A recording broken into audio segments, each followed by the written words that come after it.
Welcome to episode 73 of A Master's Degree in Rolling Terribly. I'm your host, Eddie. Joining me this week, a man who's graced me with his physical presence. So it feels good to once again look him in the eyes, read his soft lips. Although I don't need to because I can kind of hear what he's saying. So I'll read them anyway. Gaz! Say hi, Gaz. Hi, Gaz. Awkward hi, Gaz. Like, it's been we're going for 10 seconds. You've made it awkward already. I know. Look, Gaz has told me that he was going to come over and we could do a live recording. I keep saying live recording. It's not live. It is. We're live. We're in the moment live. Yeah, correct. They don't hear live. No. Well, they can hear us recording it live. You know, we should one day just press, like on OBS or something like that, the live button. And what's the live button? I don't know, like on the YouTube account. I haven't looked into it yet, but we could just sit here and record it live to an audience of 2.5. And but then the actual Poor half a person. well, the video will stay on YouTube as a regular kind of episode without any form of editing whatsoever, which sounds easier, to be honest. Sounds way easier, right? Sounds like something I would really, really like. Yeah. Yeah. So guys came over. We can do this in person, which is pretty cool. Again, and yeah. Yeah, let's go. I love it. I'm loving the energy. Energy's good. Energy's good. We do like energy.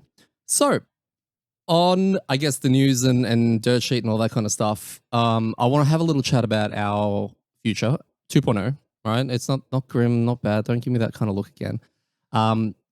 If you, and I'm saying you as our audience, aren't aware, we are planning on basically transitioning in the year 2027, I think, into Gloomhaven 2.0 via pod, which is what we've done. And we will take everything we've learned from this experience and try to make things better, but also going into a recording kind of situation where we record our gameplay. Yep. And I think this is something that I think 3 people have suggested. I'm sure a lot of people would want to sort of see what the chaos that happens behind, because we are, how do I put this? We are chaotic. Really shit at the game. Really shit at the game. Somewhat chaotic. Like you've heard some of the house rules that we make the games harder. You've heard the shit talk in some of the earlier episodes when we actually used to record the actual sessions and the fun we make of each other. It's high energy in a board game ultimately, and I think it'll translate quite well. And I kind of want to go all out and settle things up with multiple camera angles, and I've got a bit of a plan in place, and I'm hoping that this is something that our audience will enjoy. Yeah, well, I mean, people have said that they really think we should do it and that they will enjoy watching it. But you know, like how sometimes you have friends and you go, you totally should shave your head, right? Or you totally should have dreadlocks, right? Because as the person not doing it, like the consequences are zero. That is true. So for the 5 people out there that think we really should record 3 hours of playing really badly, you better watch it. Yeah. Okay. Like, and we're going to check, because I think Google and YouTube can tell us. Yeah. And if you haven't, we're going to find you. Yeah. And if none of you watch it, I guess I'll go dreadlocks. That's it. Yeah. I mean, we can probably drop Easter eggs through the episode and then we can quiz people on it. So like Dwarf amDirt exam. Yeah. I mean, you know, Dwarf's using the, you know, pinnacle example and the pillar of the community.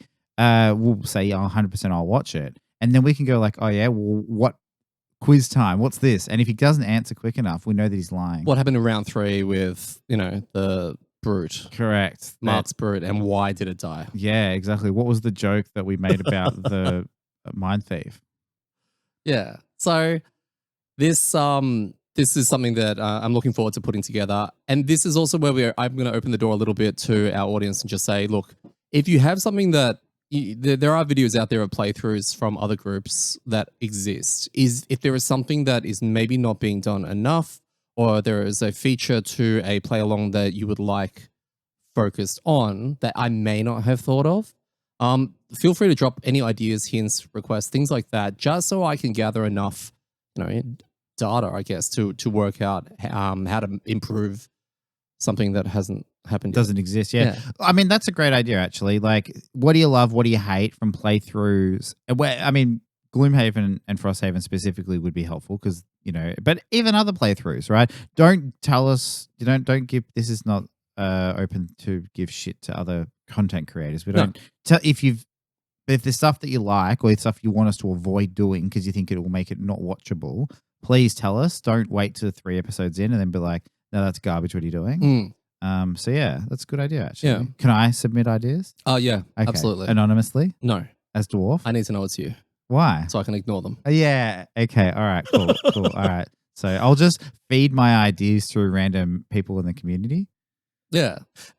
Do we even do a pod at the same time? Because most of the time, if we do a recording session of our playthrough, like we're probably going to talk as we're playing about things we're liking and not liking, etc. Do you want to record a pod while we're recording, playing the game and recording it? God. No. It's just the video potentially will eat into, like, I don't want to double dip. Yeah. With things that I say in the info and I don't know. Yeah, it's interesting. Yeah, okay. Yeah, we should explore that. Yeah, okay. Maybe the pod will be shorter.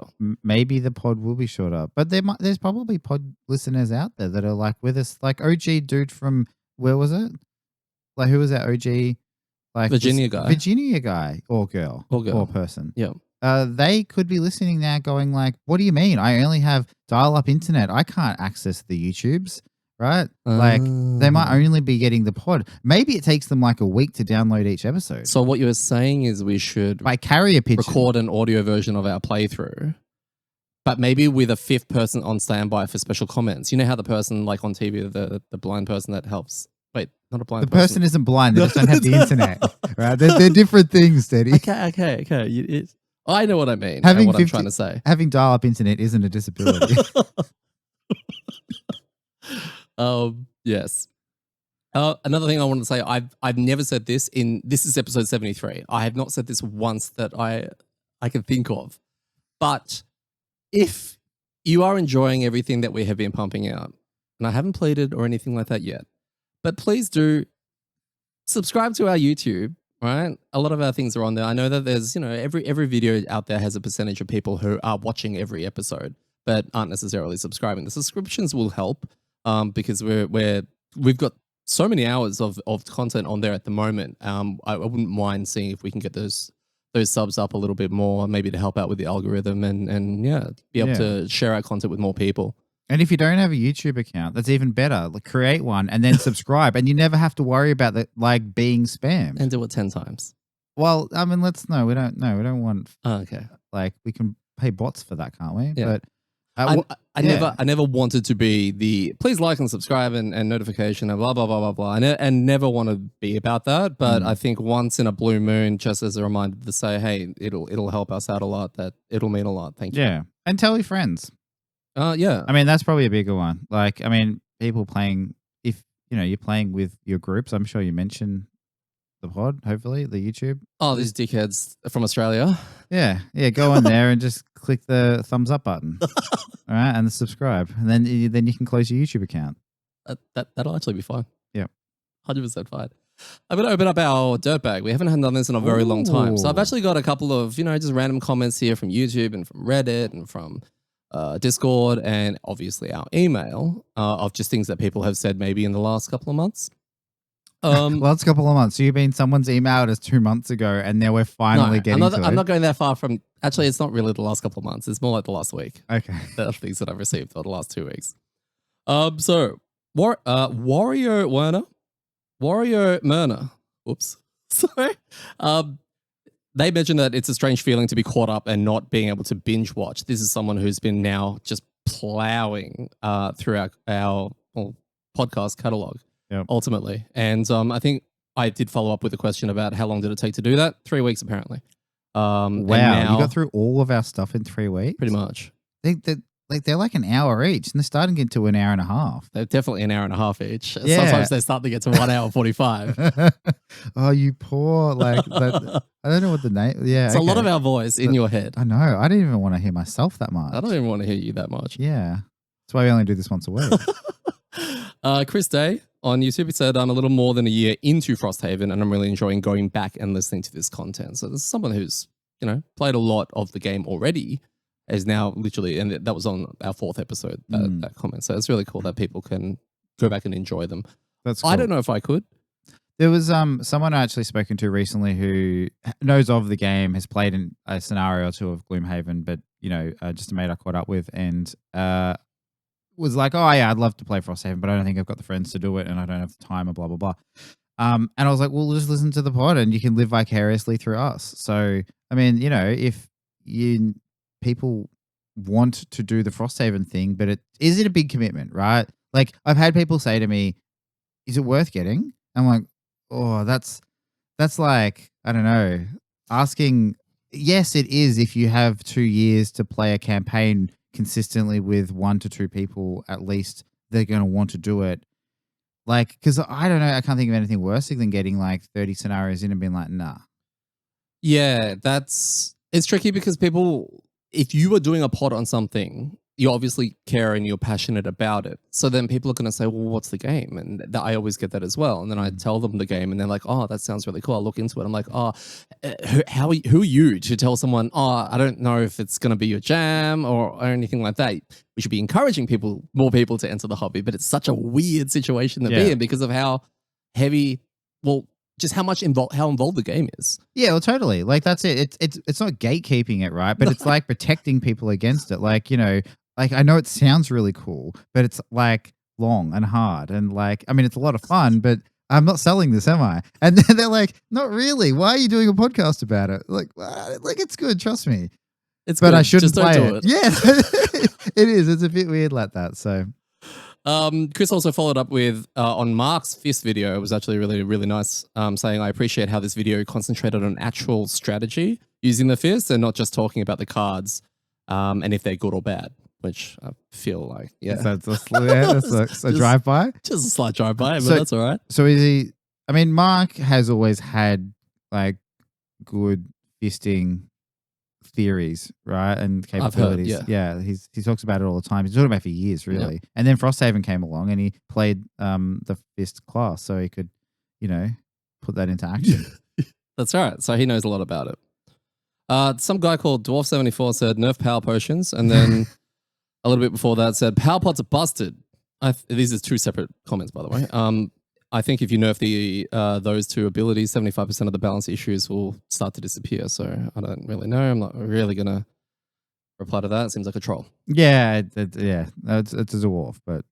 An email. Hi, Daddy and Gaz. Recently found your podcast on YouTube and have been listening to your episodes on a solid run, now up to episode 31.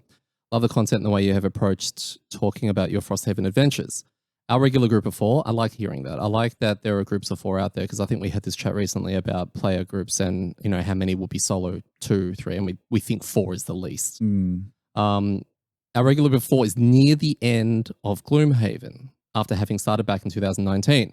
Unfortunately, we are only able to catch up once every 3 to 4 weeks due to family and other time constraints. So, but we've really enjoyed the game and it's prompting us to keep catching up, which makes it better in our view.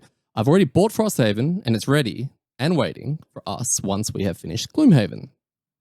In a way, just listening to your podcast is raising the excitement for when my group is ready to start our Frosthaven campaign. Keep up the good work and look forward to listening to all of your episodes. This is Matt. And P.S., while I was listening to one of the podcasts on the train, a man came on at Southern Cross with a white shirt and blue jeans and stood at the door. I had a few glances and then back at my phone, and it looked exactly like Gaz. But since I wasn't sure, I didn't want to say hi. But then it turned out to be someone totally different. Quite the awkward moment. If it turned out to be someone different. It would be quite the awkward moment that, however, if it was Gaz, then sorry that I didn't come up and say hi. No, that's good that was not me. So it's good that you did not harass a random stranger. But I also don't know how I would react if somebody recognized me like in real, like we're so far from being celebrities or even think that I'm still surprised people are listening. In fact, it could still all be fake, right? Fake numbers, fake bots community. Yeah, that's it. Like really advanced AI bots, like filling a Discord server. But I guess if that really happened, maybe like message us on Discord. I'd be like, hey, are you on the train at Southern Cross? Can you turn around? Yeah, exactly. And one, that would be really weird, but it'd probably be, at least I would know that I'm being stalked. Yeah. I think there's something flattering about that. It would be totally flattering. Like, don't get me wrong. Like, I wish I was stalk worthy. Somebody recognizing me would be amazing, but it would be I don't know. Like, yeah, totally. Like, Yeah. do you play Frosthaven? Yeah. We could start random Frosthaven chats with people on the train until someone finally goes, "Hey, oh, it's you." Yeah, yeah. So, Hi, Daddy and Gaz. I'm a relatively new listener to your podcast, but I've already rushed my way through about 35 episodes trying to catch up. My group is just about done with this second winter in our Frosthaven playthrough, and I'm on my third character, Bone Shaper, into Coral, into Shackles currently. I just realized that the invites to your Discord, never mind. I'll put that out. This is from Big Chief. And Big Chief there's a couple of new people that have entered our Discord now, which is really nice. So everyone, please give them a nice warm welcome and do what we normally do, which is argue with Dwarf. yep, that's right. That's cool. A bit of mix of characters there. So yeah. So it's really nice if you want to comment on something or send us through something. I'm happy to read it on the pod and have a chat with Gaz about it. Always happy to listen to any topics and things like that. So let us know. But to those who do contact us, yeah, thank you. It's nice to engage in conversation. Yeah, I love conversation and the words, right? They're great. And we're really sorry for the people that have been hanging out for 2 months waiting for their email to get read. Yeah, look, that's Gaz's fault. He's on email patrol. I didn't even know we had an email. On today's episode, we will be discussing. Well, we're going to go through the. Oh wow, I've really messed this up. I'll be like, we're going to go through the mailbag. Are we? Well, we should do that to put that up the top. Apparently, people have been waiting months to hear. Meant to put that up the top. Okay. We're going to talk about scenario 132. Guys, we're live. It's really hectic when you're live. I'm really glad we're not. Yeah. Temple of Feline Power. So this is scenario 132. This is what we were meant to do last week. Not 123. No, not 123. 132. Yeah. Because nothing could possibly change this today. No. And then we're going to have a little chat with Gaz. I've written down monster quiz thing. Oh, yes. I love quizzes. This is going to be awesome. So, off to scenario 132. Take two. Take two. But first we need to do a road event. Oh, no. Oh, no. Where are we going to go this time? Gaz, do you remember our road event? No. Oh, no. It's a little awkward. I left it in the other room. Oh, do you remember it? I'll be right back. Yeah, I totally remembered it. It's right here. So this is Summer Road Event 46. We were walking down a road, I believe, and we came across an old lady. I think she's tending to her garden. Yeah. Yeah, okay. Yeah. And I think wanted to help us. We were striking a conversation. I remember what happened. I don't remember the details going into it. But ultimately, we had to make a choice whether or not we wanted to have a bountiful harvest or something like that from her right then and there, or whether or not we wanted her to teach us how to do it. Yep. Right? And we ended up going with the latter option, which was very cool because it actually allowed us to resolve a building operation, which was the garden back at home. This is the first time that a road event or an event in general has allowed us to do something that's in a completely different part of the game. Yeah. Which is pretty cool. Yeah. And yeah, I think events like this are actually very interesting because of that reason. Yeah, I guess it depends on when it pops up.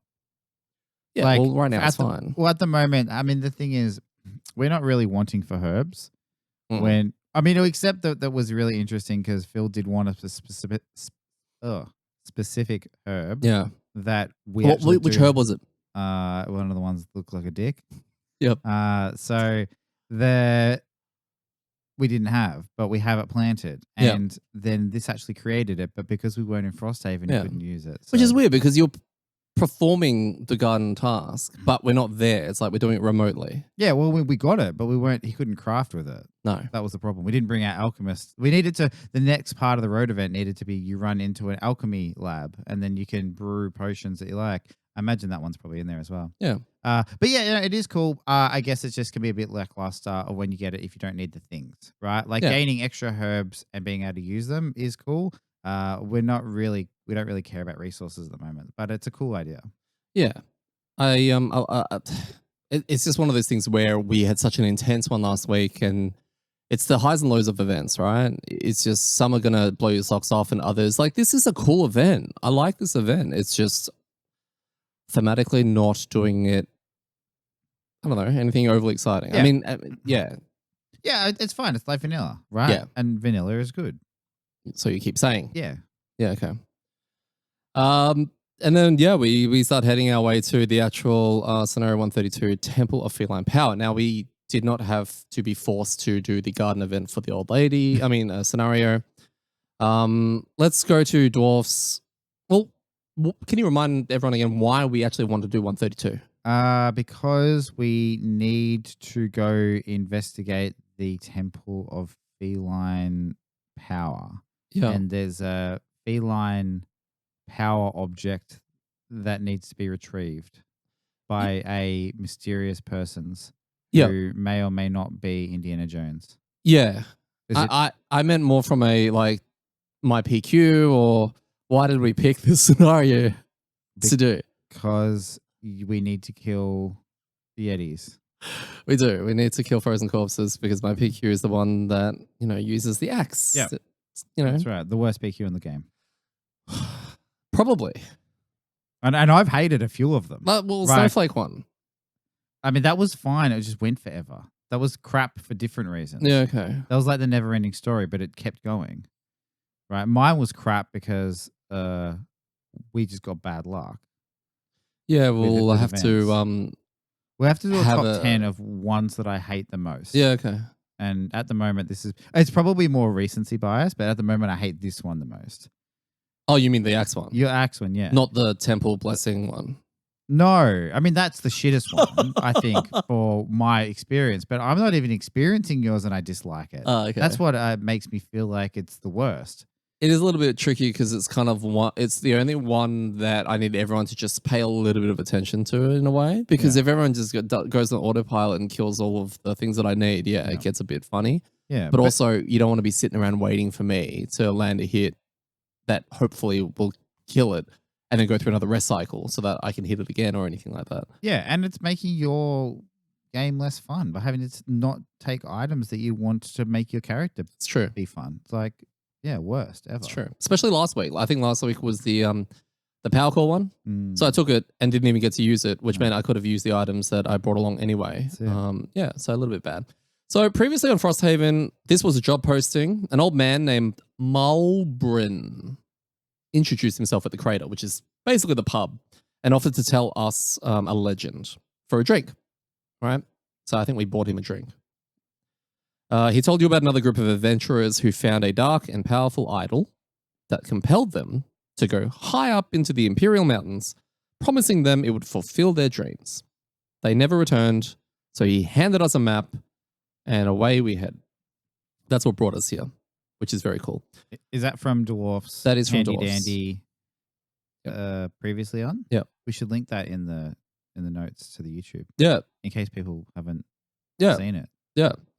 Dwarfs previously on just helps for memory when it comes to why we're here. Because at the beginning of every scenario, there's nothing worse than going in there. It's like, oh, you've stumbled upon this. You're like, whoa, hang on. Slightly further back. What's going on here? And he helps. But just letting you know, he only goes back so far. Yeah, I know. He doesn't go back all the way to the start. To the beginning and creation of the world. Of the world. And then how you met your friends that you're playing with. That's right. Okay, wait, why are we here again? Wait, in Frosthaven? No, at Daddy's house. Yeah. How did we meet? Yeah, so Dwarf, get on that next. Scenario 132, Temple of Feline Power. This was designed by Tom Heath. Tom Heath, now, I didn't know who Tom Heath is, but he's a YouTuber. Okay. He's a YouTuber. He's done about 1,900 videos. And a lot of board game related stuff. I think his name is Slicker Drips, and covers a lot of games. A lot of games from how to plays and all sorts of stuff. Actually, really like good videos and really nice British accent, which is kind of like calming when he's explaining a board game. Okay. So does he do cool. like how to play videos? I believe so. I believe so. Okay. All right, yeah. Cool. Or it's more of a watch me show you how the game works. That's not so much an in-depth how to play, but get an idea of how it plays. Okay, cool. I like that. Yeah. Good. The scenario goal for this is the scenario is complete when all characters have escaped. At the end of that round, we read a thing. Scenario effect. We suffer 2 damage and gain wounds. No. And we also took 2 damage from the event we had last week. The bloody vermlings. Yes. Now, you're right. None of us had to accept that except for Phil. And why is that? Because he's new. He is new. So what is Phil playing, guys? He's a blink blade. I know, mind blown, right? Like, yes. you know how you have that movie that you really like, and even though there's heaps of other new movies out that you really could watch, but you just go back and play that. Everyone's got a favorite movie, guys. That's it. Exactly. I love it. They could watch Mighty Ducks 3. Wait, was there a 3? Yeah. Okay. Or they could go back to the better one, which was 2. Yeah, I think 1 was pretty good, actually. I don't remember. I think. But Aliens is mine. Oh, okay. Love that movie. Yeah, okay. No, that makes sense. Monster combinations. We have Frost Demons, Frozen Corpse, Ice Wraiths, and Snow Imps. Our first room setup is a big square room, kind of. 8 standees. I mean, that's a lot. 4 being Ice Wraiths, 4 being Snow Imps, and a mixture of normal and elite, peppered in there. Special rules. Now, listen carefully. If any character becomes exhausted, the scenario is lost. Now, I want to take a deep dive into this for about 30 minutes or so, which should be enough. What are your thoughts of the special rules of this scenario? I didn't understand them. It really needed you to read them back a few times. Okay, I'll just remind you. If any character becomes exhausted, the scenario is lost. All right, what about if the player just goes home? I don't think you lose then. Okay, cool. Yeah. So you can infinitely play. Yeah, dead equal bad, basically. Okay. Yeah. Challenge cards. Greed is good. Enemies perform loot 1 at the end of their turn. Whenever an enemy loots a loot token, it gains strength or strengthen. Question without notice. Yes. When Mark has finished his PQ, which is to complete these challenges, are you motivated to do them? To play with challenges? Yeah. Yeah. Okay. Why? Because I'm not. Really? I'm finding ever since like Glint or what's his name? Glint. Yeah. Ever since I love the idea that he lost all our things. Yeah. But now that he's just like, go do them again. And I'm like, yeah, I'm okay with that. But he's not going to give us anything. No. Yeah. Like, I feel like there's no, like, when we were doing them, we had the little boxes to tick off in the town guard. We were working towards an unknown, kind of reward, which is fine. But there kind of was times when it was worth tossing up whether we do 1 or 2. Like, it was like, yeah, we could probably push 2 here because we were trying to get through them quicker. But now I'm finding more and more that I'm just looking at them going like 1, I guess. Totally. And I need something. So if you take them away, does that make the game too vanilla? But I mean, vanilla's good though. Oh, for God's sakes. But no, I get what you're saying. Look, this is where I'm torn, and I don't know because I've spoken so you like much. The spice of them. I do, but you also want them to be a reason. Yeah, correct. Yeah, right. They're making the scenario harder, making it more always. fun. Well, more fun, yes, but harder as well. And I know we've complained about it being too easy, so that's not a bad thing. But I mean, some of them are just getting your way. So I'm kind of like, oh, do I want this or not? Right? And I don't know. That's what I mean. I don't know. I'm genuinely curious. And every time we flip over one, I go, oh, I guess that one maybe. And then I'm like, oh, wait, we need to do them because Mark needs to complete some of them. So that's fine. It's not that it's his fault, but we've got a PQ that requires them done. So I'm happy to keep doing them. But I'm wondering in 3 or 4 once he's done, if it's going to flip 3 over and be like, nah. Well, there's 45. So we could always go through the deck and split it in half from the ones that just flat out don't make scenarios fun at all to the ones that make them relatively interesting. Maybe. And change it up that way. Because I think removing them will just feel, too vanilla, too potentially easy. Now, obviously, we can pump up the difficulty, more on that later, to spice it up a little bit. But the last thing we want is for them to be a cakewalk. Yeah, no, totally. It's just some of them are really interesting and some of them are just, it's harder, right? Like everything gets 2 more health. That's not more interesting. That's just harder, right? I think it's both. What? Wow. I mean, ooh, more health. Yeah. Okay, then. Initiative is backwards or don't stand next to each other or whatever it is, right? Like there's a whole bunch of ones that change the way you play. They're interesting and I think they still will mix it up a bit. But yeah, just have more health, have a shield. Even don't have them stand next to each other. It's really just make it harder, which is fine. And again, I'm not saying I don't want them. I don't know because I have loved these. Right? Like the simplest thing would be to obviously increase the XP slightly or something there, but I know that we probably don't want to do that, and it's not really something that's going to excite us and motivate us. No, I want a hidden like section event thing. Can someone whip up a hidden section event for us that if we complete the deck again, we get something? We get something, but don't tell us what it is. No, you can't. You got to write it. So even if it's nothing, no, it can't be nothing. Okay. But even if it is nothing, and then we finish it, right? We were at least motivated by the idea that there might have been something. No, but it can't be nothing. Oh, okay. It can't be nothing. No, because if it's nothing, then I'll get really annoyed. And don't do it to troll me. But we'll be done by then, so it's fine. It doesn't matter. This is the point. Like we just had a whole podcast last week about talking about when things result in nothing and it sucks. But no, genuinely, if someone has a good idea, I don't know how you're going to do this and keep it secret. Message Dwarf, and Dwarf can hold on to it because he can make sure that it's not game breaking. And then we can read it when we finish the challenge deck. Now I'm really excited about this. It's probably going to be something like Daddy has to play the Geminate. Let's do it. Let's go. Why don't I even say that? Like, it'll probably be like some kind of rule changes to our... Well, the other thing is we may finish the campaign before we finish the deck. Well, that's the other thing. We don't know. But then that's even more of an incentive to do 2 at a time. Oh, they may tell us that we have to replay Frosthaven. Okay. But in all seriousness, right, I even have the storyline played out. You just need to come up with a reward, right? We get back to, is it Glint? Yeah. We get back to Glint and the Hall of Records is on fire. Write what Glint says. Like, basically write the narration of what happens when we go back and then the reward we get, right? Just come up with a reward. I just came up with a story. We get back and the House of Records is on fire. It'd be fun if they came up with the story. Glint runs out and he says, oh no. Well, you can use this as an example. Okay. Oh no. I know you just completed it all, but now everything's burnt down. You're going to have to do it again. But I actually managed to save this. More challenge cards. Well, here's the reward. Reward. Yeah. Here's your reward for doing it this time. More challenge cards. Do it again, right? Yes, do it. All right, so someone come up with that, please. All right. Yeah. Love it. Pets for the evening, Warthog the Black Imp, which is the initiative order. Everyone does an attack too. Wart the Lightning Eel, suffer. We haven't seen Wart in ages. We haven't used Wart in ages. I think even when he does show.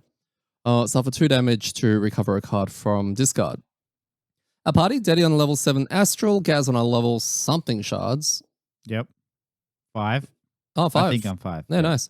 Mark on a level 7 Kelp. And Phil on the level 4 Blink Blade. Now, our decks didn't really change, did they? Because we kept the cards. Because we kept the cards that we thought we needed to do last week. To do this scenario. Yeah. So because it was escape and then it was basically escape. Yeah. And then escape again. Pretty much. Yeah. It's just an escape scenario, therefore bring lots of movement, lots of, I don't know, stuns and stuff. We do that. Some people do that. Yeah. Section links. When all revealed enemies are dead, we read a thing. So what is the strategy here? Kill all monsters, and if any character exhausts, you lose. Yeah. So what? Don't die. No, don't die. Don't even come close to dying. And you can come close to dying. Okay. That's not part of the rules. That's true. You didn't understand the rules. No, I didn't. You have to die. I read half of the rule. Yeah. If any character. Oh my God, this sounds so hard. Yeah. So I thought, well, strategy-wise, I'll go in and soak some hits, and you scream and shout.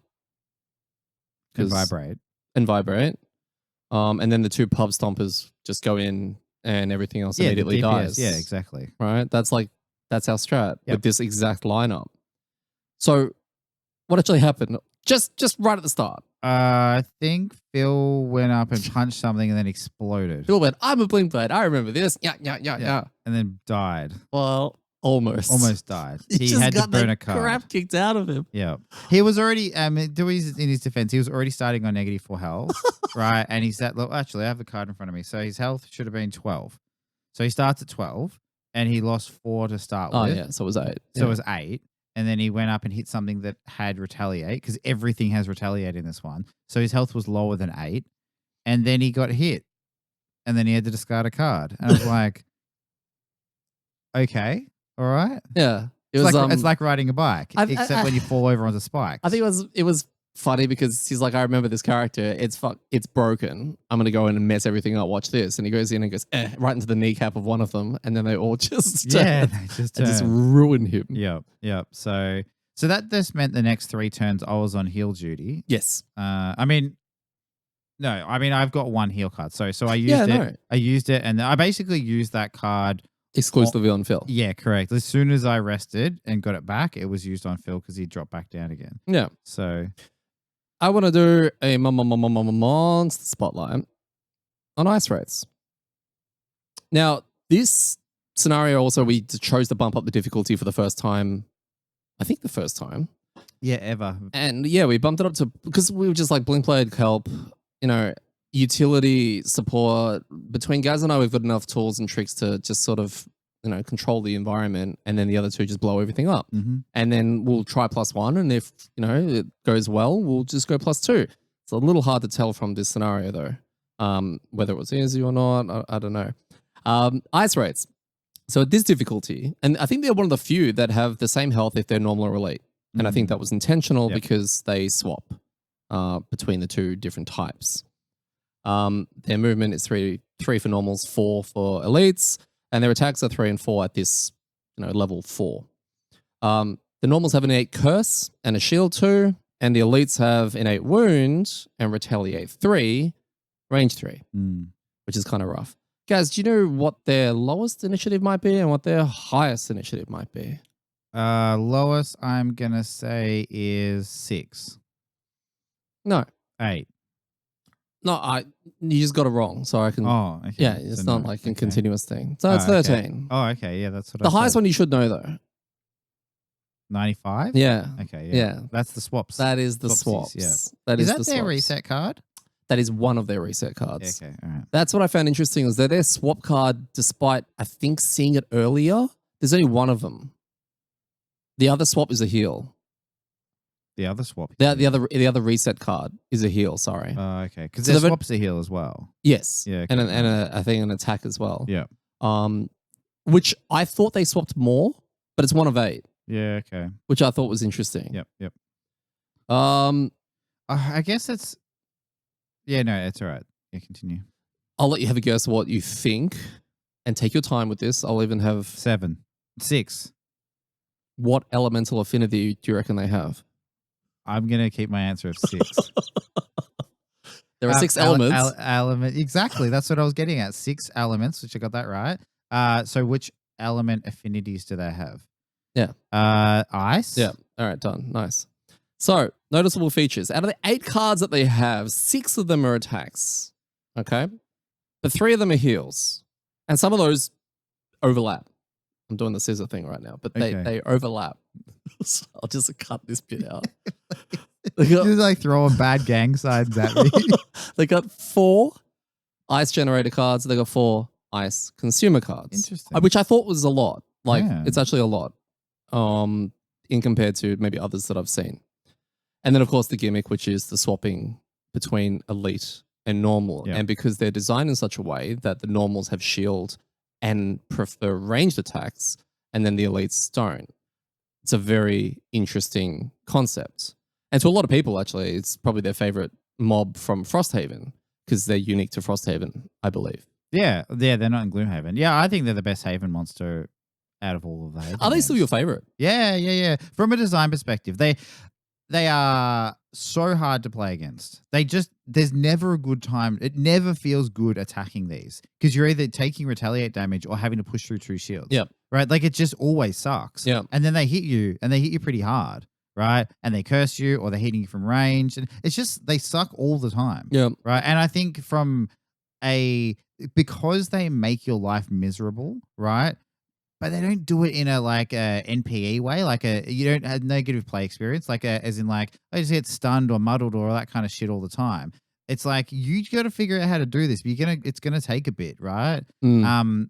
And it can be long range attacks to ignore the retaliate, or really big damage to get through it. Like, 2 really big hits will get not as much retaliate damage, or, pierce then obviously makes the shields. So you have to kind of play around that. And I think that's really, really cool monster design. Yeah. And even just hearing you talk about the different cards, because I don't know, because I don't look at the cards, right? And so you just see it and go, oh, they do that all the time, or they never do that. But it's interesting hearing that they have so much ice generation and consumption. Yeah. A couple of heals and all that stuff. So yeah, it's cool. They're still, I still think they're the best design monster. I do like that every time you encounter them, most times, there's a mixture of normal and elite because it swaps up the play area. And that's always caught us off. But the good thing about it is it goes at a 95, so you can sort of see it all.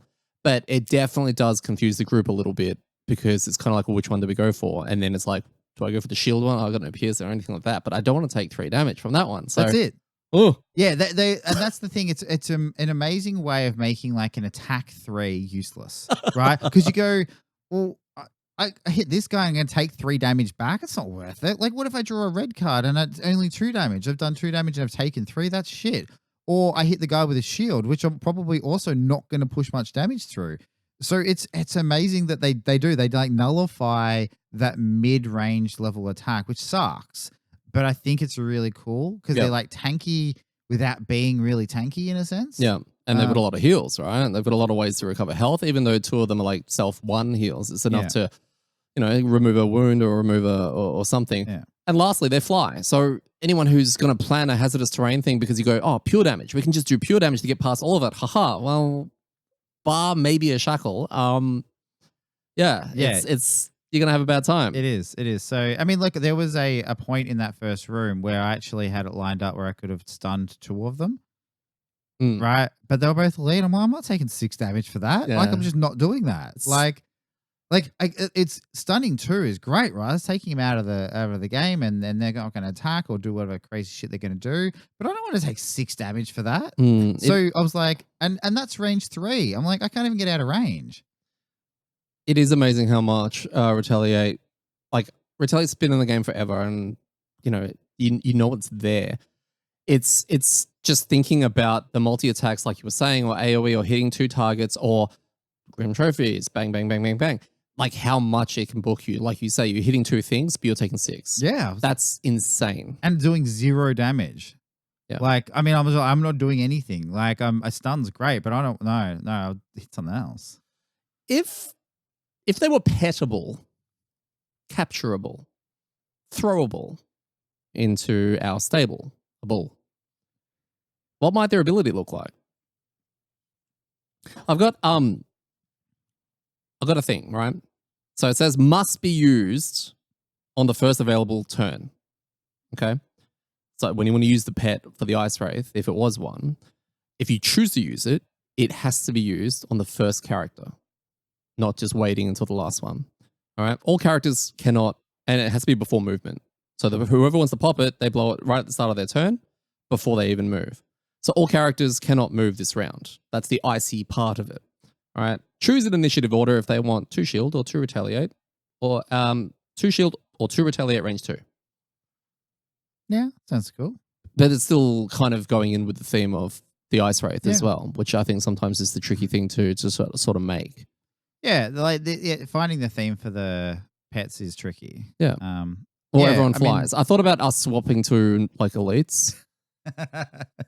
Off the top of my head, when you use this pet, everybody gains 2 shields if it's an even round and 2 retaliate at range 2 if it's an odd round. That's nice. That's perfect. It's like, yeah. Oh, wait. Oh, for the usage, for that round that you use it. Yeah, depending on whether it's odds or even rounds. Yeah, because you got to factor in a little bit. That I didn't want to go too nuts. That's why I got rid of the movement thing, because I was like, Weedy or the Ruin Machine's already giving 1 shield. Giving the flat out 2 shield is just power creep, and it just flat out makes it better, right? True. So it's kind of like, how do we make this somewhat different and not going to replace Weedy? But I mean, it's situational, right? Because if you were like a normal group picking your pets and you were like having 1 shield will be really useful. This isn't 2 shield. This is only 2 shield on every even round. Yeah. So you can't be like, it has to line up. Yeah. You'd be like, oh, we really need Weedy. Oh, we didn't bring Weedy. We brought this guy who's better. Oh, cool. Except you don't get any shields now. Yeah. It's like, oh, wait, Retaliate's pretty cool. Yeah, but I'm going to die. Yeah. So Okay. like, yeah, I get what you mean. The negative, I guess, is that it's a random. Yeah. So yeah, but no, that's a cool idea. Hmm. Like of having them as a pet. We're gonna have to all the pets that aren't capturable come up with a pet thing for I them. love it. Yeah, let's do it. Yeah. We're gonna make our own game by the end of Yeah, this. I Like, know, 100%. And then it'll all get just used. yeah, Isn't that what the Crimson Scales like people did? yeah, They've made their own game. yeah. I don't think ours will be anywhere near as polished. I don't even think it'll exist. Scrap piece of paper and something we'll talk Nothing, about a fair yeah. bit. We can Add write it to on it. the back of one of Phil's DPS sheets. Yeah, we'll just get the rules and everything will be so convoluted and it's just so bloated. But Bloathaven. Bloathaven. Do you remember where we ranked our old mate Ice Wraith? Out of Rexus, oof, not bad, meh, in the bin. I'm gonna say oof. But I could see them being in Rexus. We oofed them. Yeah. We did oof them. Yeah. Are they still oof? Yeah, I'd say they are high oof. Like, I don't think that they necessarily always ruin your day, but like in this one, we had what, 3 or 4 in the first room? Yeah, we had 4. 4, and that was rough. Yeah, like that was a rough room to get Us through. Phil. Yeah, yeah, I know. I had to. And heal snow him. imps. Yeah, and snow imps as well have the capability of just doing some real gross stuff. So, yeah, I think oof is they're not like top tier hardest monster in game, but they are hard because you can't prioritize them. You need to. They're like this. We need to kill this, but we can't. Mm. And if we do, we're going to take a shitload of damage or spend a lot of resources to get through. So yeah. Yeah. Okay. Just trying to think of that first room without any pets. I mean, pets would have been pretty nasty in there. Oh, like as in if we had like player pets, like summons. Yeah, like a bone shaper or prism with all the retaliate and no, that would have been terrible. Yeah, okay. I mean, bow shaper can ignore retaliate. That's true. So, but prism, I wouldn't have summoned. Do you remember that time really interesting? That Mark at the setup of one of the things I think Frozen Corpses have retaliate, and it was like my pets are gonna die on it. And I was like, yeah, you should probably bring that card. He's like, nah, I got this. And then he sort of thought about it. And then he was like, I actually know that's a good idea. Yeah, retaliate sucks. All right. So back to the scenario. Now, Phil's gone in and done his thing. I'm having my turn. This is very memorable for me. I announced that I would like to kill a snow imp. All right. Very early for battle goal reasons. And on this difficulty, they have 4 health and no shield. How easy is that? Easy, 4 health. How easy is that? And I'm going at like a 16 initiative.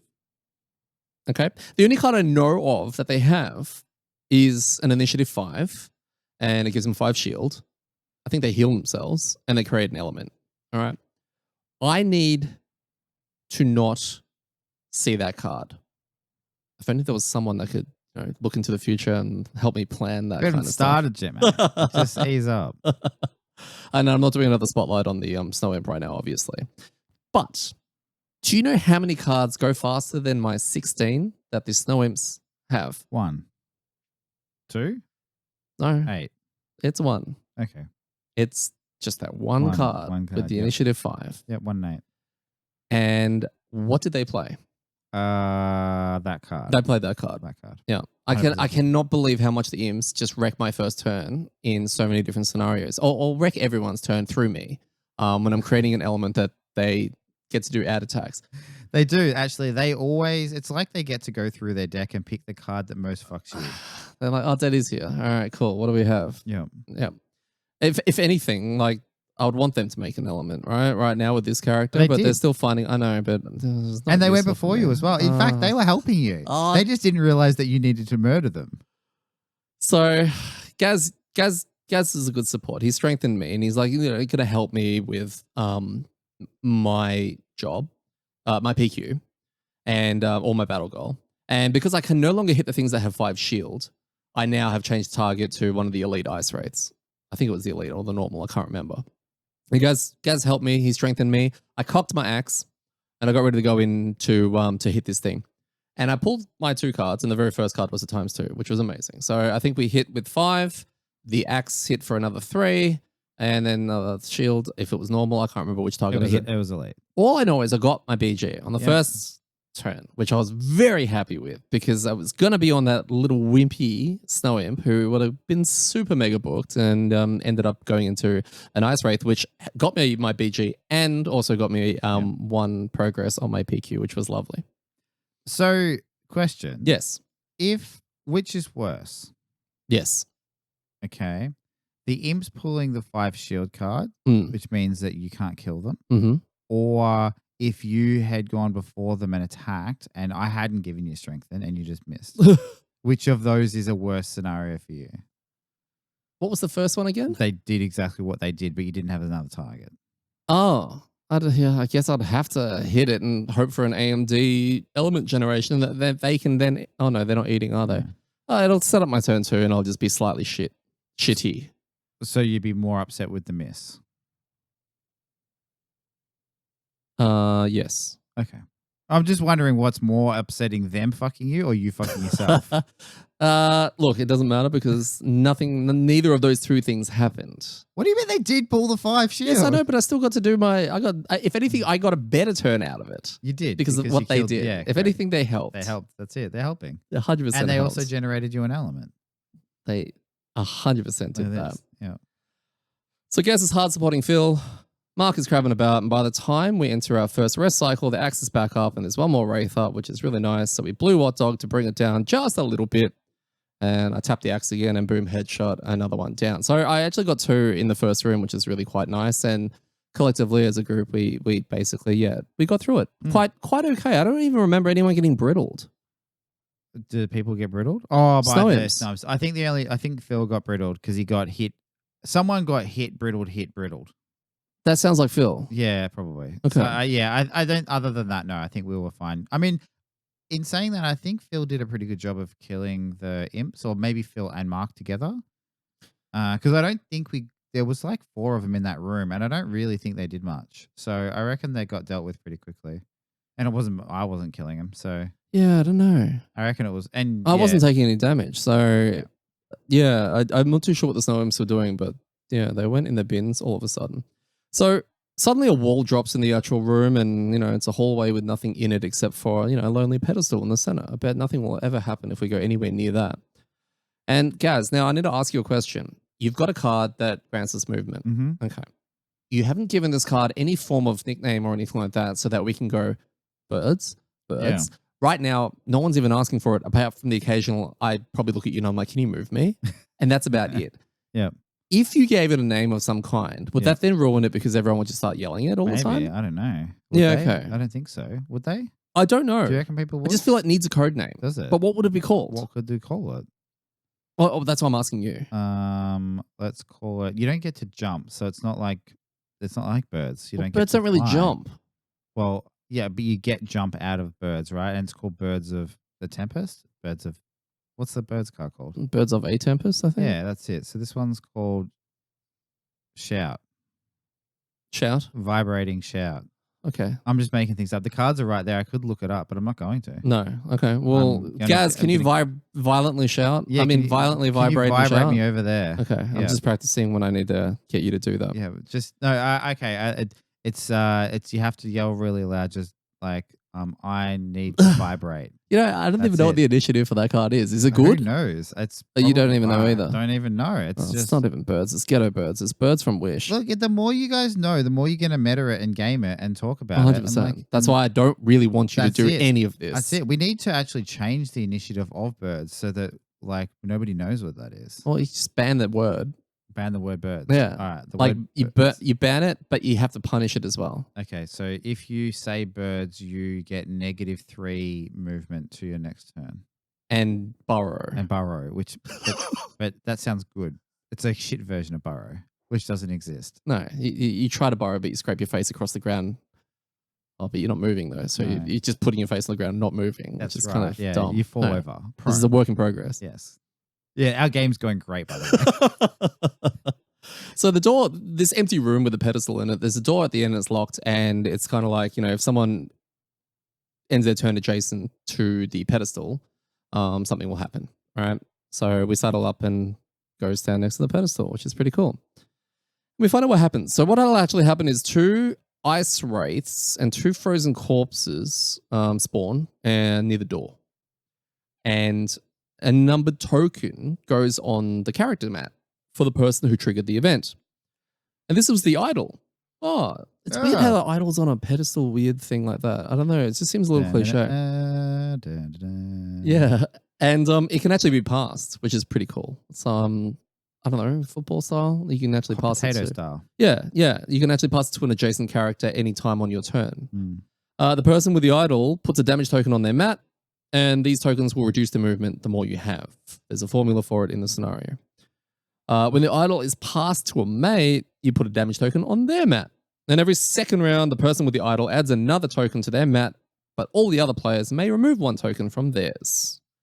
So generally, I guess if it's going to take a hot minute, it's passing this idol around while you're trying to achieve everything else in the scenario and escaping. Yep. Which is kind of cool. What are your thoughts on these special rules? Yeah, I like the idea of it. It seemed a bit clunky mechanics-wise, just tracking that, which is not. Probably not. Let's putting tokens on there and remembering what you're doing. But yeah, it seemed like a cool idea, especially in an escape scenario. Yeah. It's like now you aren't escaping as much. Yeah. Yeah. And it's better than that other one, the reverse escort quest, where everyone got -1 movement, I think it was. Yeah. Yeah, like I like this because it's controllable in a sense. It's like if you have a character who doesn't have great movement, you're not punishing everyone. You go, well, we can't really give it to that person because it's going to book the group. So you kind of have a way of doing that. Yeah. And then, again, it's like a push your luck in a sense. Like, I can hold it for a bit longer. Well, the fact that it's every second round as well kind of gives you that little bit of leeway. But yeah, you're right. You kind of want to coordinate just handballing it back and forth or doing the spinny throw thing that we don't do here. The spinny in Australia, we do a handball in our football. In our football, yeah. American football, they do that one. They throw it. They go, hut, and then they throw it, right? Oh, we just lost half our listeners. Is that? Oh, we gained half. Yeah. So yeah, Raiders of the Lost Ark vibes minus the ball. Yeah, that was one thing I wanted. Yeah, I kind of wanted something like that too. Yeah, there was just some kind of a spike ball pushing us from behind, like go. And so this is maybe going into too much detail for how things ended up, but like I feel like when we opened that door and the next room was there and the monsters were there wasn't really any incentive for us to move through. And that's where something like a boulder, if you want to just completely keep, leaning into the cliche, a boulder or something to go, you know what, you have X amount of turns to get out. Yeah. Right. And maybe it's like every turn 2 or 3 tiles just get deleted essentially. Well, the place was kind of crumbling towards the end anyway. Yeah. So we could have taken 1 damage every round and then it increases to 2 damage and then, over time, basically. Give people a reason they should be rushing out of there, I think would have been cool. I can already tell that if that was the case, any of that we have suggested, it will be probably critically hated by the majority of people. Yeah, well, but the people are stupid sometimes, so... Sometimes. Yeah, we've lost half our people. I said sometimes. I'm not talking to you. I'm talking to the other people. Oh, okay. Yeah, that's fine. No, I mean, like, I think that, it probably is maybe a bad mechanic. It just have to get worked on so that it's not, like, annoying. Yeah. So just before we open the door, we have those mobs in front of us and we're like, oh, how are we going to deal with this? And what are we going to do, etc. And our good mate Mark looked us in the eye and said, don't worry, guys, I got this. And he went Super Saiyan. He did his thing. So we got from Invis, he did double pot. Oh, I don't know. Yeah, he just popped all his cooldowns. Did a double pot. He used his top and bottom cards that we covered as a combo with the, hit and move a lot. And it was kind of like something out of a Street Fighter game in that, you see the 4 guys there and then everything kind of goes dark and then he sort of does this and you can see this flashes of light. Yeah. And then the lights come back on and they're all down. Dead. And wait, do you hear that, guys? I can hear someone that just paused the video. Something 74 is typing.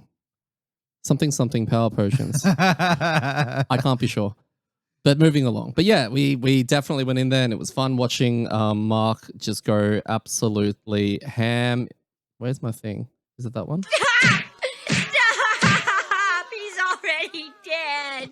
And then we opened the door into the last room. And we're greeted with a giant room, ice terrain scattered around, frost demons, ice wraiths, snow imps glare at us, and we've got this bloody idol slowing us down. But there's 5 escape hexes at the end of the room. So it looks like we've got an epic fight on our hands, guys. Yeah. The last stand. I'm looking at the room now because it's still set up here and it's in front of me. And there's like 3 frost demons. We've got 2 frost demons. What are those? The ice wraiths we were just talking about. Yeah, 2 ice wraiths. There's some snow imps. Like, this is a pretty epic room. There's ice everywhere. There's traps. Like, we escaped. yeah, I know. We just jumped over everything. We just escaped. Like, so what happened? we just jumped. Because all the mobs are still there. We just left. So, Well, we're like, so Mark teleported, and he had the idol. I had the idol. So he pumped it off into you. He teleported to like the middle of the room or something like that. Yeah, and he was invisible. He was invisible. Yeah. You had your turn. I think the initiative was just so good, like the way we planned all of it. Yeah, so I went early. I had lots of tokens. I gave you and Phil both extra movement, which also gives me extra movement. And so you guys moved over with jump because you can.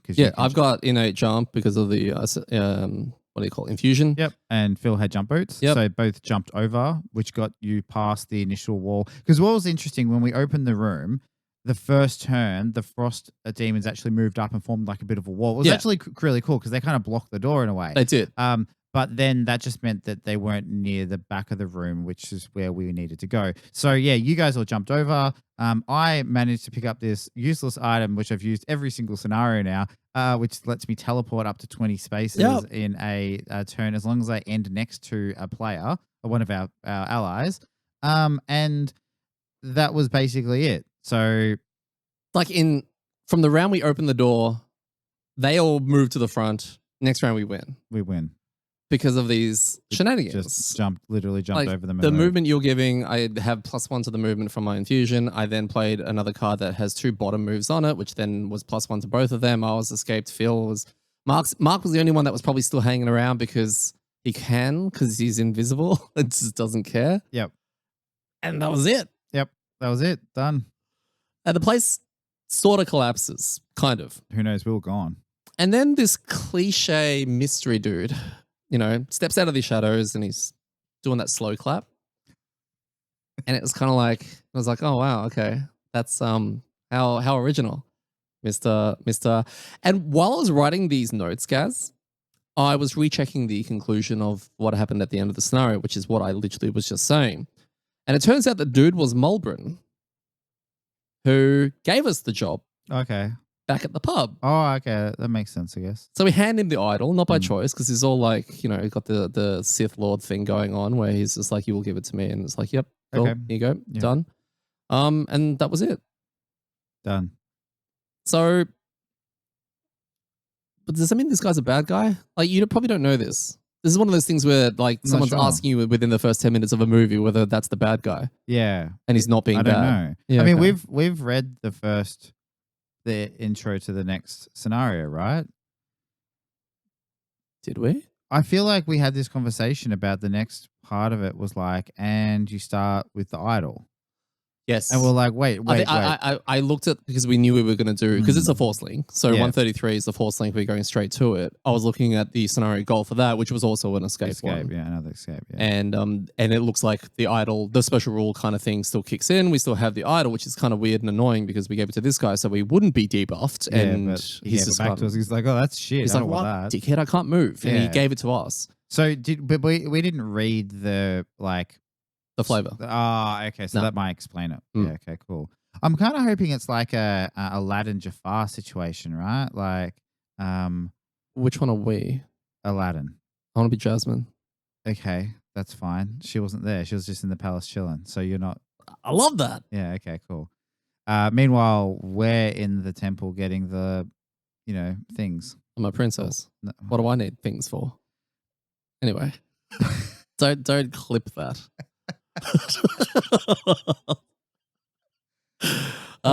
So yeah, we won. We got 1 inspiration. We're suddenly farming inspiration for some reason. Because we complained about it. Yeah, which we keep getting then told afterwards it can be used as a, it's It was a a good Swiss one of Army building knife. You things. can use it for Yeah. many different Yeah, but things. we didn't go back to build useless buildings. No. So. Well, the one thing that predominantly you're using it for is to finish off PQs that you don't want to actually go ahead and do, which we don't really have any. No. What were your thoughts on scenario 132? It was all right. Like there was bits that were fun. The first room was fun because there was lots of monsters. First room was fun. Yeah, the first room was tricky because there was a lot of damage there, a lot of monsters. It was kind of a bit strategy, not just like lots of monsters to kill, but lots of monsters to kind of work around. I think the threat level of the first room was really high, which is kind of cool because you felt like you had to make good decisions. The middle room there wasn't anything in. And then the third room we jumped over. So I like the idea. I think maybe we just cheesed it somehow, but not really cheated. We just used our abilities. And I don't even think we used them the best. Like there's way better ways that you could have done that last room. Like birds, for example, we're talking about. Oh, you mean through other characters? It would have made it even more trivial. Because, yeah. So yeah, I don't know. The monster types were cool. Monster type was great. I like that. I wanted more. Do you know what this reminded me of a little bit? The special rules, the derelict elevator. You know how the rule for elevator dropping and the levels and the token thing, and it was kind of like there kind of should be a cleaner way to represent this. Yeah. It just felt a little bit clunky. That's what I think the idle back and forth tracking the rounds and all of that and the token kind of situation, that's what it reminded me of surely there's a easier way to do this that's still going to achieve the same thing. Yeah. Yeah. There may not be, but I feel like in this one you could just make it they just get one token every turn. Like yeah. If you had one person that was like really slow, and maybe they tested it and it was gross, right? So that's possibly why not. But I feel like you need to try to force people to fight these monsters because that's the fun part, right? Like of making them fight their way through to the exit. Being able to just jump over it, maybe you make the person with the idol they can't jump or teleport, right? So that other people can. You're not impacting them.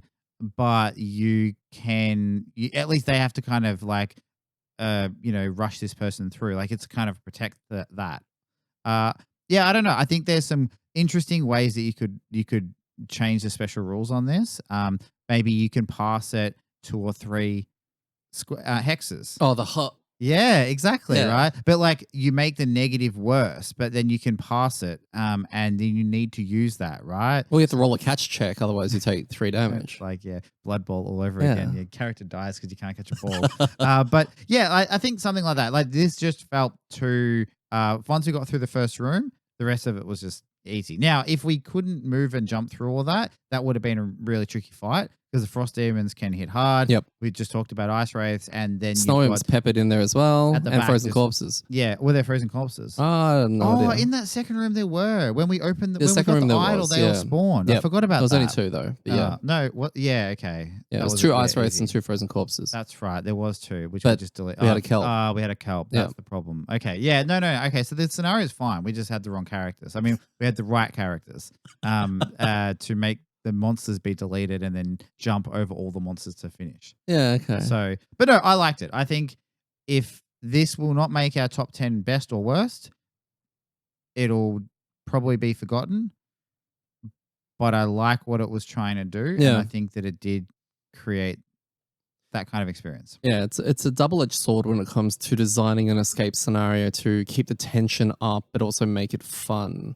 And this it did that. It's just like I said, we cheesed it. We won at the end. We won.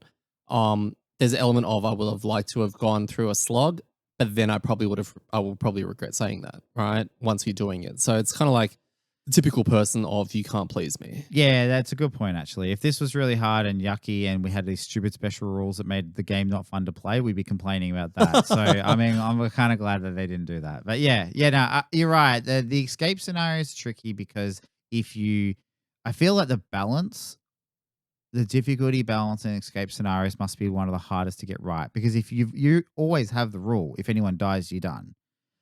So, which I love.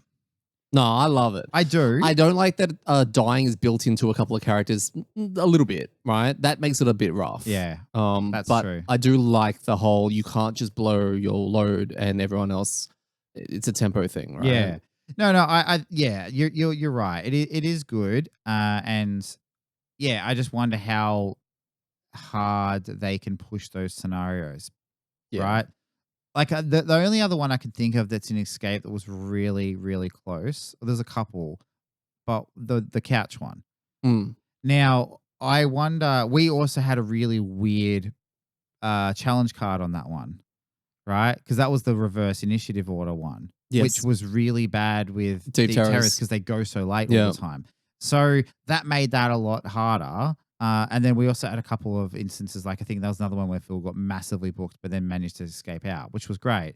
But yeah, that's another one that was like, here's an escape scenario, but with this like bulky objective and these bubbles and all this kind of stuff. But it was fun. Mm. But I can see if we'd failed that because of those reasons, we would have hated it. Yeah. So yeah, I think you're right. Like, No, I think you're right. oh, okay, thank you. That's all right. We can both be right. It's nice. So there's so many people listening going, you guys are both so wrong. Like, yeah. So yeah, definitely. no. Yeah, definitely. I forgot to copy and Click paste record. my mate Mark's thing. Oh, no. So here it is. Mark's thoughts. The amount of monsters in the first room filled me with joy. I thought we were in for an action-packed whack 'em and stack 'em adventure. Which was partially true until the last room, where we worked out we could just jump to the end. The phasing between rooms was interesting from the admin of the idol. It was interesting, but the admin of the idol was a bit clunky. Fun, not much admin, fairly straightforward. Yeah, pretty much. All right, Phil. Oh, he hasn't got back to me yet. So Okay. Not fun. retaliate shit. Yeah, okay. Yeah. Only scenario. Yeah, I think it's fine if he survives the first room. It's whether or not he aggroes onto a ice wraith, Yeah, a elite one. Then he's cooked. Yeah, totally. That's probably the biggest concern Yeah. I would have. And then, of course, he wouldn't make it out. But obviously, if we pushed through the scenario as fast as we did, he would still be playing catch up. Yeah. So we made escape before he gets to the end of the corridor and is greeted by all of the mobs. Yep. So not the best, not the worst. No. Actually, that'd be cool if they added their special rule just in case you pull Ormi on it and it's like Ormi must escape as well. I was just thinking that. Yes. Is that something that people would hate? And the answer would be yes. Oh, yeah. But I wrote down, but he'll only head to an escape tile if there are no monsters within range 2 or something like that. So you can kind of clean up around him a little bit so that he's not sitting there aggroing, trying to kill everything. Yeah. He will kind of run towards the escape. Or you can give him the idol and he will just stop. Let's see. How did you go with your trial? I completely forgot about it for the second week in a row. I even, just as we were starting, I was like, oh yeah, I forgot about this all the way through. You were mentioning it. And I actually spoke about how I forgot about it. And this time I wasn't going to forget about it. And then this time it was about halfway through. I realized about 3 or 4 turns in probably, I reckon. I was like, yep, forgot about it again. I'm wondering whether or not you've gone deep undercover and it's literally like, don't talk about your trial or pretend you forgot it 3 weeks in a row and then you will complete your trial. Yeah. And you are selling it crazy. Yeah, I wish that was it. Yeah. So, but this week there is I'm going to say at least a 10% chance I remember to do it. We'll all remind you Please. to do it. Please. We usually play at about 6 o'clock or Australian Eastern time. If you are free around that time, just shoot me a Discord message, right? Just be like, hey, trial. That's it. That's all you have to say, trial. Right? I'm more than happy to receive spam to remember my trial. I actually think because of how much we have joked about this, you will not forget. I think that my brain will do that thing where it'll write a note. Your play area is right there. I'll forget to read the note. So Mark completed his second trial. Yeah, he's just a trial. So he one-shot this one. Yeah. So this was called Prediction. Yes, we're having a trial chat. So if Oh, you yeah. haven't got your trials yet, you can listen if you want. At the start of each scenario, predict the number of rounds needed to complete the scenario by placing that number of damage tokens in front of you. And you have passed this trial when you complete a scenario in the predicted number of rounds or one fewer than the predicted number of rounds. Which, when he revealed that and revealed how many tokens he had, it kind of blew my mind how close. Well, sorry, he got it. Yeah. Like, it blew my mind that he was able to, because that is sort of in your control. Yeah. And there was maybe some of that apprehension towards the end because I think he was, not 100% sure where he was at and what round we were at, because obviously X-Haven's also tracking 2 different rounds because of the idle mechanic. But I mean, it's a cool trial. That's a really cool trial. Yeah. It'd be frustrating as hell though. Yeah, especially it's cool when you get it. Relying on other people. That's the part, right? Like if it was just you, you'd be like, well, I can kind of plan around this and do it. But imagine that you were doing a like I like that from a trial perspective. Again, if you're not telling anybody, but you were doing an escape scenario and you picked 15 and it was round 14 and then everyone escapes and then one person makes their way up, right? They're not there yet. And then it's round 15 and they go, oh, I could get XP here. And you'd be like, escape. Like, no, I need to get XP. Like, no, you need to escape. Like, you'd have to convince that person that they should leave or kill the last monster or end the scenario in whatever way without saying anything, right? Yeah. Like, I really like that idea of like, hey, almost going like, oh, come on, I just want to go home. Can you just finish the scenario? Like, just don't worry about XP. It's fine. You don't need it. They're like little party game mechanics built into the game. And I like the fact that I think they mentioned, these trials will make people question what the hell you're doing. Yeah. But because you're collectively understanding that trials are in the game and you've got one as an example because you've got your own, you kind of can't question anything. Yeah. You kind of go, oh, it's a bit weird. Like that exact scenario you painted out. What if it was the reverse? And Mark was like, this is around 15 or whatever. I'm on the escape bit. What are you guys doing? And we're all like, we got time. We got time. Let's get some XP. Let's get some money. Let's kill some monsters. What's he going to do in that situation? Other than crack the shit. I love it. DPS. So, Gaz, you got 10. Ooh, double digits. I have 32. Mm-hmm. And then the 2 Wombo Combo boys, 41 on Phil, 63 on the Kelp. There you go, Dwarf. He keeps messaging me going like, he's not even topping the meters. He mustn't be that broken. So I was taken, Gaz took 6, I took 10, Mark took 15, and our tank took 23. Good job, Phil. And then healing. Mark healed 8, I healed 9, Gaz healed 12, and Phil healed 12. I mean, maybe, sure. Yeah. How big were your heals? Like 6? 4 each at least. Okay, each time. You healed 3 times. Yeah, there that's it is. True. And I didn't know. I didn't rest. I didn't use my pot. No. I didn't. Yeah, that's interesting. No, Phil, we're joking. Now the other thing is there is no outpost phase. No, there isn't, because we love force links and they're the best. Oh, we don't mind them now. You hated them ages ago due to one reason. You still hate them? Yeah. Really? No, I don't hate them. I very rarely do I use the word hate. If I use the word hate, like I have thought and premeditated to dislike something. What do you hate? Broccoli. Oh, really? Nah. Broccoli's I don't like it. No, I like broccoli. Oh, no, actually, no, cucumber. Sorry, broccoli I'll eat. A cucumber is the worst. Is it the shape? No, what? That's the taste. Like they put it in everything and it's hidden and nobody expects. Cucumber doesn't really have a taste. It does. It tastes like terrible. It's the worst. It makes everything taste bad and they hide it as well. They don't tell you it's in there. They just assume everybody likes it. It's not like this powdered cucumber. It's not like they're shredding it. It's like you get a salad or not even a salad. Like you get a wrap or something like that. And they're like, oh yeah, sure. Yeah, have some carrot, have some lettuce, have some onion, have some cucumber. Oh, cucumber shouldn't be standard. It shouldn't be. They should be optional. They should say. Do you know how long that probably took to get promoted up to like where carrot is? Yeah, exactly. And it doesn't deserve it. I think it does. I think it's earned it. It's terrible. It's the worst. No, I think it's earned it. I think zucchini's the one that, Zucchini? What? Yeah. That's not even in anything. Well, you can confuse the two. Because they look the green? Same. Yeah. Yeah, but... Anyway, sorry. Look, now we're doing, what's it called? We had Sauce Gate. Oh, Vegetable Gate? Vegetable Gate. Okay. Cucumber Gate. All right, cool. So, new polls going up. Does cucumber suck? Yes, no. No, we don't want answers. We'll put that up and we'll and then we'll discuss it next week. And what if cucumbers win? That's fine. People like I'm going to record Gaz eating a cucumber. No, if 99 people could say that cucumber is the best and I'm the only one that says it's the worst, and that just shows that 99 people out there are wrong. You're wrong. I don't even like cucumbers, but I don't hate them. There you go. I just think they're boring. But no, I don't hate force links. I think they're cool.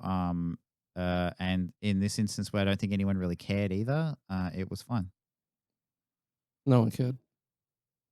What in this instance? What do well, you mean? because like nobody needs to go back to Frosthaven. Like, in this instance, it didn't impact anybody negatively of having to go on this like kind of storyline, which makes sense. And I'm sure once we hear the storyline reason about why we're going to the next part, it'll probably be like you're trapped and you get pushed down the thing, and maybe it is like Aladdin and Jafar just collapsed the whole place. That's fair. I wouldn't mind going back though.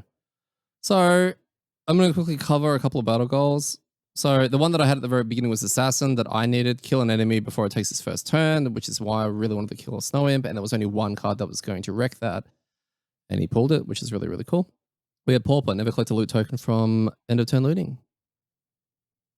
It's probably me. That's what I'm looking at you weirdly. Yeah. Okay. Yep.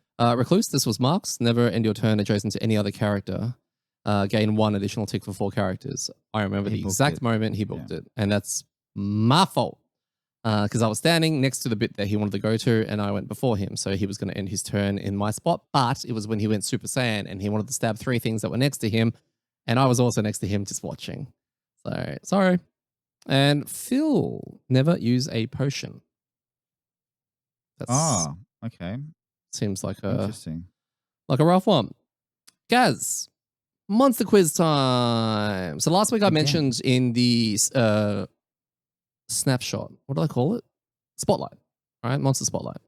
That the Algox Snow Speakers went on this scale on Cephalofair's website, which was basically a preview of all the monsters that were going to be in Frosthaven for people coming from Gloomhaven. And it kind of showed all the... By the way, I didn't realize there were this many monsters that are unique to Frosthaven. Sorry, not unique to Frosthaven. That are in Frosthaven that weren't in Gloomhaven. Because some of them... I think one in particular was in Jaws of the Lion, if this is making sense. Yep. But this is actually quite a lot. Is this the quiz? This is the quiz. Okay. It's more the thing where that was rated 2. Now the scale is 0.5 to 3, and I'm not going to delve any more into it. It's just you will ask, I will answer, and you can deduce what the scale means. Oh, so I have to figure out what the scale means. Yeah, kind of. So or where a monster sits. It's between 0.5 and 3. Yeah. What? Okay. 0.5 and 3. 0.5 and Algox Snow Speaker is a 2. Is a 2. Okay. All right.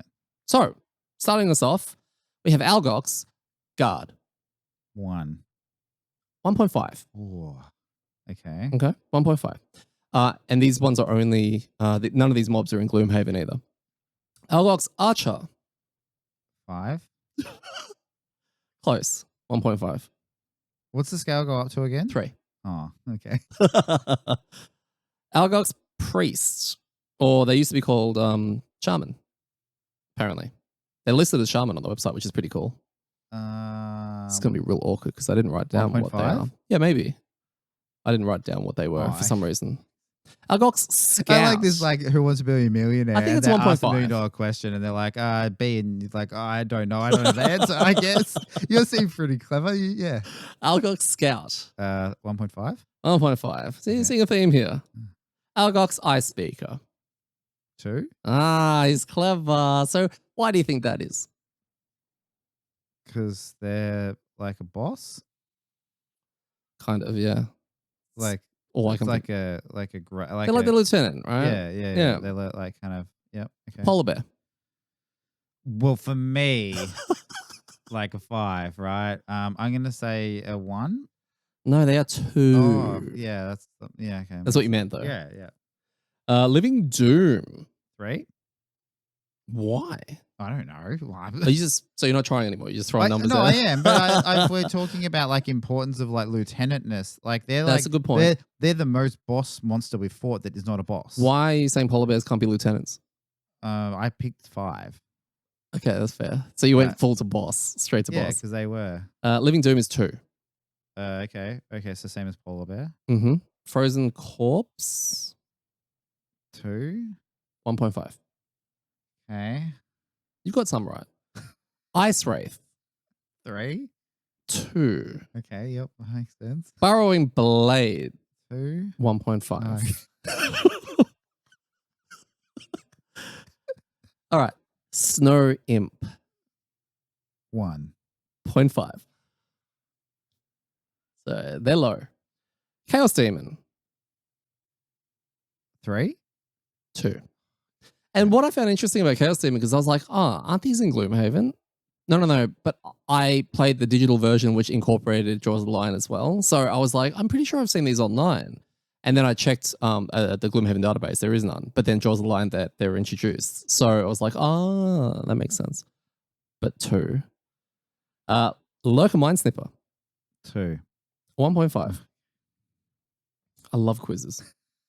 Lurker Claw Crusher, 1.5. 2. I don't know if that, because this is a difficulty scale or apparently. So Claw Crushers are at 2 and Mind Snippers are at a 1.5. I mean, we put them in the bin. Everyone kept telling us we're wrong. The Claw Crushers? Yeah, no, the Mind Snippers. Oh, we didn't put Mind Snippers in the bin. But we joked about them being in the bin because they don't do because anything. we didn't get to see them do their cool stuff. Yeah, we we just waiting to kill them. Yeah. Lurker Wave Thrower, 1.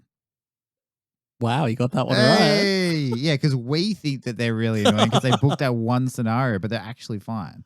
Lightning Eel, 0.5? Yes. Okay, so he's getting it now. You pretty much know the rest now. So Piranha Pig, 1. Mm-hmm. Okay. A Bale Scout, 1.5. 1. We're close. That close, guys. 0.5. Ruined Machine, 1. 0.5. Yeah, okay, yeah, that makes sense. Steel Automaton, What's that? Steel Wolf, 2. 3. 3. Okay, what? Yep. It's funny because I was talking to Dwarf about this bit that I was putting together, and he said the scaling is 0.5 to 2, and as I'm doing this, there's a 3 in there, and I was like, Steel Automatons are the 3, and he didn't know. So I thought you said it was 0.5 to 3. I did. No, Okay. he told thought me it was the 2. Yeah, and I'm just like, wow, they're 3. Okay, there's a 3 in there, and it's a Steel Automaton. Robotic Bolt Shooter, 1.5. 1. Okay. Flaming Blade Spinner, 1.5. 2. You're losing it. Yeah. And finally, Shrike Fiend, 2.5. 1.5. There is no 2.5, guys, obviously. Obviously. It just goes straight from 2 to 3, okay? So, Dwarf in his chat to me was talking about the difficulty scaling, right? For this segment that I was doing right now, trying to get an understanding of how it all works. And it's kind of like monsters are worth, well, we mentioned 0.5 to 2, but it's to 3. And elites are double the normal, right? So a standard room has 3 points or 4. You can't remember, and I'm not too sure because I didn't design any part of the game. But when you're populating a room and you're designing the actual scenario itself, on average, you kind of go 3 points worth of enemies per character. And that's kind of 3 to 4. That's how you kind of populate it. Yeah. And then, of course, you give and remove depending on special rules and bits and pieces that are there. I didn't know this, and I think that that's really cool. Obviously, they needed to have some kind of a system when they're trying, or some kind of rule to govern how they're going to populate it so that it doesn't become stupid and you're not just guessing how difficult something's going to be. Yeah. Like and I mean, tight design. And, I guess you have to hand something over to guest designers, right? Like you can't just say, hey, design a thing, and then they send it through and go, that's too hard. That's too easy. Without giving people some kind of like rule to go by. Yeah, cool. Yeah, definitely. And Riceman also chipped in a little bit and said that the number that Seth Lefebvre gave to the monsters, he believes that those are the challenge weight given to a single standee. So imps are low because you need a bunch of imps to make up the same challenge of a living doom, which is cool. There's guidelines for the total challenge number of a given room such that the monsters in it should roughly equal that number. And this is why you so frequently see like living dooms alone or without much support, while archers at 1.5 are more numerous. Yeah. And Living Doom's also, not that we've seen it lately, especially with the ones that we kept up in the scenario a few weeks back, but they summon living spirits, which I keep forgetting about. So it's kind of like simple, like it's math. Yeah. Which I forget is an integral part of board game design. And I look at someone like Reiner Knizia, who designed Modern Art and Tigers and Euphrates and even High Society. He's a doctor of math, right? So this is why his games are so simple from a rule set, but so clean and come together so well. And I'm like, cool, you just throw math in it and it just makes a great game. Yeah, that's it. And I feel like if they teach kids that you can go into game design by getting good at math, more people would do math. Maybe. Yeah, okay. Because I needed that kind of motivation when I was in school. If they were like, hey, you can design a board game. You didn't even know board games existed. That's true. I probably will still be where I'm at. In So, hindsight. yeah. Yeah, interesting. That's really cool. And I'm glad I got them all wrong. I am also glad you got them all wrong, but I think it just kind of leads to, it motivates me to come up with more quizzes. If you have a quiz idea and you want to see Gaz put on the spot, or if you want to see me put on the spot, you can send it to Gaz. We can organize that as well. Yeah, anything in the game, provided it's not too hard Or and spoilery. spoilery. Oh, I don't care if it's hard. Like, make it as difficult as you want. If it's so difficult, it's not interesting to listen to. That's stupid. But yeah, if it's tricky, as long as it's not spoilers, that's fine. One of the emails that came through actually gave me a great idea, which I might do next week. I'm looking forward to that one. Okay. I'll just let you know. Just dropping breadcrumbs. Yeah. Cool. Yeah. For my zero prep. Yeah. Yeah. Do you have anything you want to add? No. Yeah. I think I'm all right. I'm enjoying the shards at the moment. It's been pretty cool. I think I'm. Have you named it? Nah. Oh, so its name's not? Yeah, it can be now. Yeah, I'll think of a name. I think I'm keen to bump up the difficulty again. Yeah, that's the other thing. Actually, it's that's what I meant at the beginning, where we upped the difficulty, and it's too early to say whether or not. Just obviously because of the ending of that scenario. Yeah.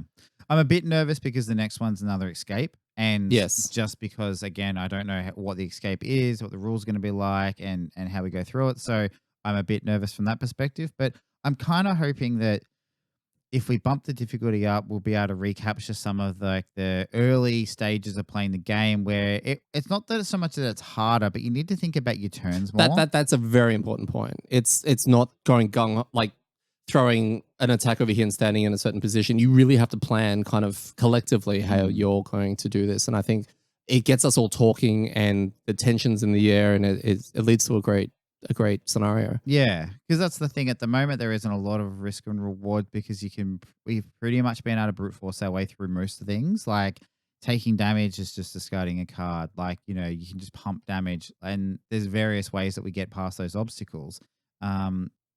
But yeah, it would be good to go back to a stage where you have to consider something is going to attack for 4 or 5 next turn. You don't know when, right? So maybe you need to go early so that you can hit it and get away, right? Rather than just like, oh yeah, I'll just pick these cards because I want to do big damage. If I get hit, doesn't matter, right? And that will be interesting to see. Yeah, the stress over. We get a couple of those moments, like when I was trying to do my mastery on my Astral a couple of weeks back. That tension of, that next card coming up and what are they going to do and all of that. I like feeling a lot more of that. And sometimes it's a cakewalk. It's like, what are they going to do? Don't really care. Yeah, and that's the thing is, I guess, and I just thought of this now, but there's kind of a benefit from that might be that it makes my ability to look at the next card a little bit more useful. Because, it doesn't really matter when we don't care and they're going to die, right? So it's like, oh, well. Like, occasionally there's cards we care about, like, oh, are they going to go early or late, or are they going to do this really annoying card?